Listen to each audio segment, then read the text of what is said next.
Hey mga Spark, kamusta kayo? At ngayon ay pag-uusapan natin kung paano mababaliw araw at gabi sa iyo ang isang lalaki.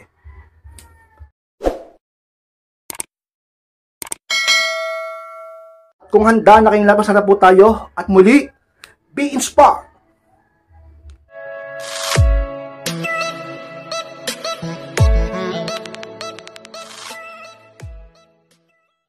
At ang unang paraan mga Spark kung paano mababaliw si lalaki araw at gabi is sikaping araw at gabi naakit siya sa iyo. Yan ang unang sikreto at paraan kayo na dapat mong tandaan at dapat mong gawin upang ang boyfriend mo o mister mo ay laging mabaliw sa iyo at maakit sa iyo.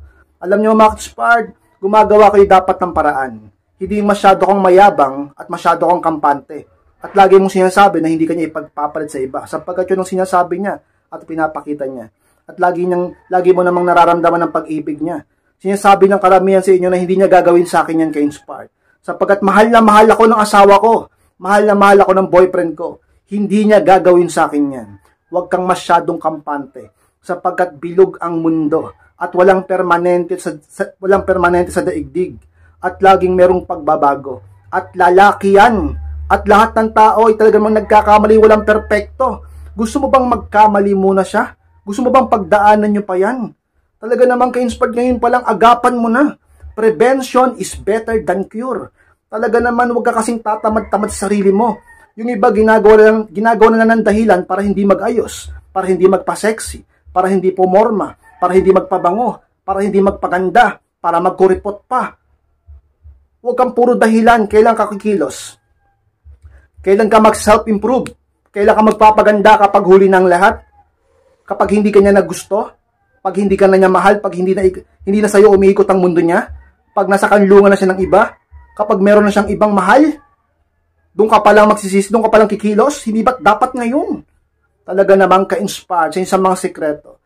Dapat gumagawa ka ng paraan upang lagi ka maging kaakit-akit sa paningin ng boyfriend mo, o lalo na sa mister mo, upang hindi siya maagaw ng iba, sapagkat kapag ka hindi mo ginawa yan, ibang babae ang gagawa niyan para sa kanya. Palagi mong tatandaan na kahit gwapo man o hindi ang asawa mo, gwapo man o hindi ang boyfriend mo, napakaraming babae sa mundo. At iba-iba kayo ng gusto. Malay mo, hindi man siya ganun kagwapo, pero matikas naman siya kung tumindig. Eh, yun ang gusto ng iba. Hindi man siya ganun kagwapo sa itsura niya, magaling naman siyang pumorma, may mag-aagusto pa rin. Hindi man ganun kagwapo ang boyfriend mo, hindi man ganun kagwapo ang mister mo, pero lagi siyang mabango. Maakit pa rin ang iba. Kaya huwag kang masyadong kampante ka-inspired, lalo na kapag pogi yan. Pogi yung boyfriend mo, pogi yung asawa mo. Tapos magaling pa pumorma, may mabango pa. Eh maagaw ng iba yan. Kaya huwag kang tatamad-tamad. At huwag kang puro dahilan. Palagi kang magpaganda, palagi kang mag-ayos araw-araw. At huwag kang masyadong kuripot. At huwag kang masyadong puro talaga naman ka-inspired reklamo. Upang hindi mahuling lahat. Ulitin ko, prevention is better than cure. Talaga naman ka-inspired, parang ganon, di ba? Upang lalaki laging sayo ang interest niya, ang attraction niya, at ang pag-ibig niya. At ang halaga mo ay laging andyan para sa kanya. Araw at gabi, mababaliw siya sa iyo. Palagi siyang maakit sa iyo. At ikaw lang sa puso niya, ka-inspire. Pangalawang sikreto at paraan mga ka-inspire upang mabaliw sa iyo araw at gabi ang siyang lalakis. Sikaping araw at gabi mabango ka. Yung pangalawang sikreto at paraan ka-inspire na dapat mong tandaan at dapat mong gawin. Baka sabihin ng iba ka-inspire, napakababaw naman yan. At napakasimpleng advice naman yan. Alam nyo, para sa iba, parang wala itong kwenta. Pero ang totoo, may impact to para sa boyfriend mo. Sapagkat lalaki at babae ka. At talaga namang may partner ka. Hindi sapat na maganda ka lang. Kung minsan, hindi sapat na sexy ka lang, may forma ka lang. Pero iba pa rin kapag ka mabango ka. O sabihin nyo kayo, mga babae kayo. Hindi pa tang isang lalaki, hindi man siya ganun kagwapo. Hindi man siya ganun kaganda ang katawan. Pero mukha siyang malinis, mukha siyang mabango. At talagang literal na mabango. Yung lalaki, hindi man siya ganun kapogi. Hindi ba't parang napapaisip din kayo sa kanya? Hindi ba't parang may something din sa loob nyo na patungkol sa kanya? Dahil mabango yung lalaki, di ba? Kaysa sa pogi nga, hindi naman mabango. Mabantot pa. Eh lalo sa babae. Kababae mong tao, hindi ka mabango. At may amoy ka pa. Kaya naman ka-inspired, huwag kayong ganyan. Talaga naman mag-invest ka sa mga perfume o cologne, kung ano man na magpapabango sa'yo. Tandaan mo, may epekto yan. Hanap-hanapin ka lagi ng lalaki. Kapag magkasama kayo, laging yakap ng yakap sa yan.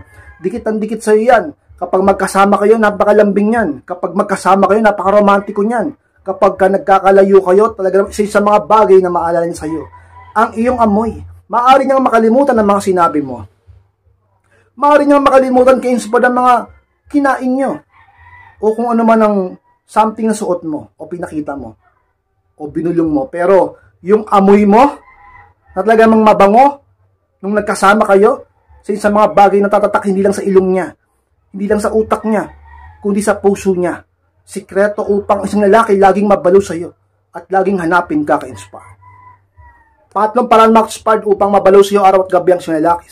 Huwag mong ipakitang sobrang needy at clingy ka. Ang pangatlong sikreto at paraan na dapat mong tandaan at lagi mong dapat gawin. Huwag mong gawin na maging sobrang needy ka. Huwag mong gawin na maging sobrang clingy ka. Okay lang, nauunawaan ko na lahat tayo nagiging needy. Lahat tayo nagiging clingy. Pero huwag naman sobra upang di siya ma-turn off sa'yo. Nakaka-turn off yan. O, totoo. Sapagkat dapat sa isang relasyon, kung minsan, sa makatwiran, dapat din talaga ang lalaki ang mas nag-e-effort. Paano siya mas lalo mag-e-effort sa'yo? Binibigay mo ng lahat. Sa pamamagitan ng ka-inspired, ikaw mismo nagiging needed clingy. Sa pagiging needed clingy mo, nakakagawa ka ng mga bagay na talaga namang dapat siya ang gumagawa. Tulad ng dapat siya ang una nagpaparamdam sa'yo. Ikaw na lagi ang una nagchat-chat, nagme-message, nagko-call sa kanya. Tulad ng dapat ang lalaki ang una nagre-regalo at sumisurpresa sa'yo. Pero ngayon laging ikaw na. Tulad ng isang lalaki, dapat siyang nagdesisyon kung sa kayo kakahit magde-date. Pero ngayon ikaw na. Tulad ng isang lalaki, dapat siyang gumagastos sa inyong relasyon. Diba? Madalas ikaw na. Kahit man lang hati. Pero sobrang needy mo, sobrang clingy mo, ikaw na lahat. Huwag ganun ka-inspired upang sa lalaki. Talaga man lagi pa rin mabalo sa'yo. Palagi pa rin siyang mag-effort sa'yo. At ang effort niya siyang magiging dahilan upang mas lalo kanyang mahalin. Huwag mong pigilan ang damdamin niya sa pamamagitan ng pagiging ganyan mo. Alam ko masarap magmahal, nakakakilig, pero pigilan mo ang damdamin mo at lagi mo pa rin gamit ng utak mo upang hindi kanya pagsamantalahan at upang hindi mawala ang pag-ibig niya sa'yo. Sa mga sikreto ka-inspired, huwag kang masyadong needy.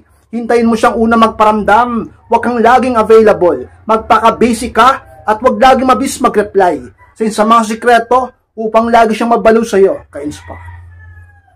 Pang-apat na paraan ma-inspired upang araw at gabi mabalo siyang sa lalakis. Kung may kasalanan siya, magpahabol ka. Yung pang-apat ka-inspired. Ano yung ka-inspired magpahabol? Kapag may kasalanan siya. Alam nyo, pag may kasalanan kasi ang isang lalaki, may second chance. Pero pahirapan mo naman. Magpa-hard to get ka naman. Hindi yung konting bola, konting himas, konting lamas, talaga namang bibigay ka na. Hindi dapat ganon. Upang pagsisihan niya talaga.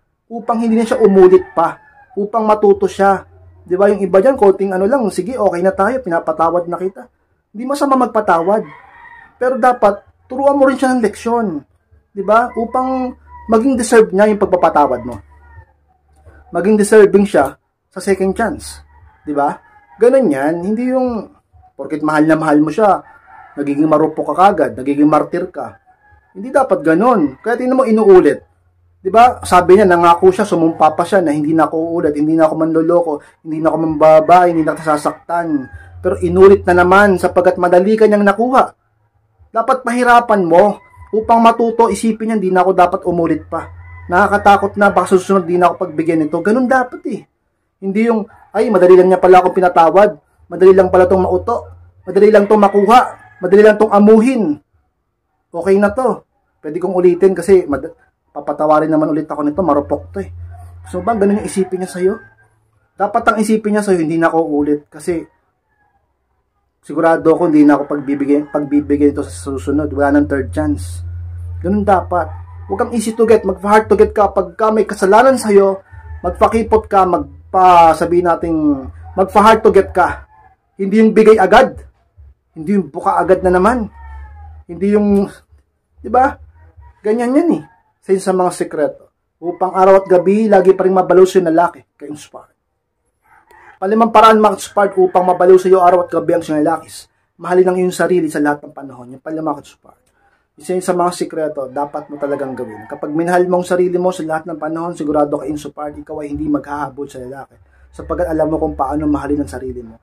Kapag minahal mo ang sarili mo, sigurado ko hindi ka papayag na palagi kang inaapit niloloko. Kung mahal mo ang sarili mo, ka-inspired, hindi ka papayag na sinasaktan-saktan ka. Bagay na kapag hindi mo pinayagan ng lalaki, matututo. sapagkat alam niyang kaya mo siyang iwan. Sapagkat alam niyang kaya mong lumayo. Alam niyang kaya mong tapusin ang inyong relasyon. Sapagkat alam niyang mahal mo ang sarili mo. Diba? Paano mo masasabing mahal mo ang sarili mo? Kung palagi ka niyang niloloko, binabalik-balikan mo pa rin. Paano mo masasabing mahal mo talaga ang sarili mo? Kung ilang beses na siya ng babae, ilang beses mo na siyang nahuli, ilang beses ka na niyang pinagtaksilan, ilang beses na siyang nag-cheat at nagloko, pero lagi mong pinapatawad dahil mahal mo ba? Siya mahal mo, eh sarili mo hindi mo mahal. Paano siya matututo niyan? Mahalin mo muna ang sarili mo kung gusto mong tunay kang mahalin ng iba. Pahalagahan mo muna ang sarili mo kung gusto mong tunay kang pahalagahan ng iba. Ganyan yan eh. Ang problema, inuuna natin pahalagahan at mahalin ng ibang tao. Alam nyo, ka-inspired. At sa totoo lang dapat inuuna mo rin dapat ang sarili mo eh. Sa totoo lang, lalo na kapag wala ka namang ginagawang masama. Wala ka namang ginagawang mali. Ginagawa mo kung ano ang tama, binibigay mo ang lahat, umiibig ka ng totoo, tapat, tapos gaganyanin ka. Isipin mo, binigyan mo ng panahon, binigyan mo ng ginasusan mo, inibig mo, pinagkatiwalaan mo, pinaglaban mo sa magulang mo, diba? Iniwan mo yung trabaho mo para sa kanya, kinalimutan mo yung mga pangarap mo, diba? Binigay mo lahat, tapos gaganyanin ka lang, sasaktan ka, lolokohin ka, ipagpapalit ka sa iba, tapos hahabulin mo? Ganyan mo ba mahalin ang sarili mo? Ganyan ka ba talaga katanga, ka-inspired? Talaga namang ka-inspired, mahalin mo naman sarili mo. Oo, masarap umibig, masarap magmahal. Masarap kapag nakaramdam ka ng pag-ibig sa isang taong minamahal mo rin.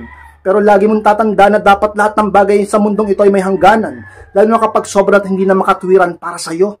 Alam nyo, ka-inspired, hindi lang unfair ang mundo. Ibe-baby mo pa yung hindi nga unfair ang mundo, di ba? Hindi unfair ang mundo. O hindi unfair ang mundo. Tapos, gagawin pang hindi unfair para sa'yo. Ang ibig sabihin,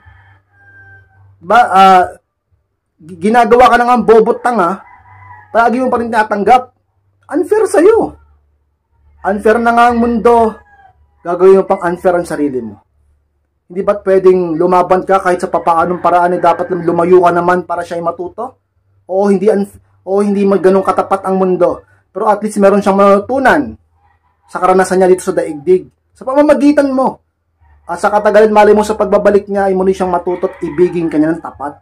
Ka-inspired. Since sa mga sikreto upang ang isang lalaki araw at gabi mabalaw sa'yo. Talaga naman mahalin mong sarili mo at huwag mong hayaang palagi kang pinagtataksilan. Lumayo, mag-no contact rule at huwag magparamdam kung kailangan. At kapag naghabol at pinatuloy ng kanyang sarili, magkaayos kayo upang maging masaya. Ka-inspired.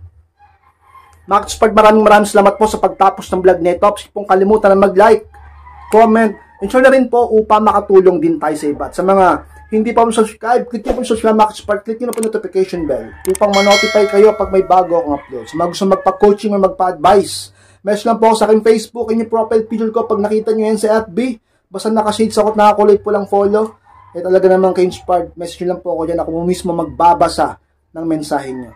Maraming salamat, Max-inspired, mag-ingat kayong lahat. Mahal ko po kayo at muli, be inspired.